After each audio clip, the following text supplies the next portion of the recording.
د کندهار ښار په شپږمه ناحیه دریم ګذر کې د کوڅو کانکریټ کولو کار جریان لري.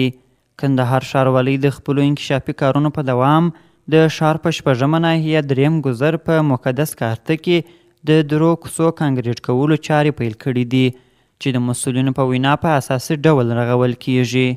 د کندهار ښاروالۍ ویاند سیف الله سیم وایي دغه کوڅې چې 450 متره اوږدوالی 7 متره پلنوالی لري یوه نیمه میاشت مخکې رغنیزې چارې پیل سوي دي. تر دې مهاله یې 80% کارونه مخته تللي دي او پاته کارونه به یې د یوې هفتې په موده کې بشپړ سي. په دغه رغنیزه پروژه کې هره ورځ 25 کسانو ته د کار کولو زمینه برابره سوې ده. 15 کسان په مسلکي توګه او 20 کسان په غیر مسلکي توګه په کار کولو بوخت دي. د دې کوڅو په اساسي رغولو سره د سیمې خلکو زیاته خوښي وښودل او د کندهار ښاروالۍ د دې مهم ګام څخه یې ځانګړې مننه وکړل.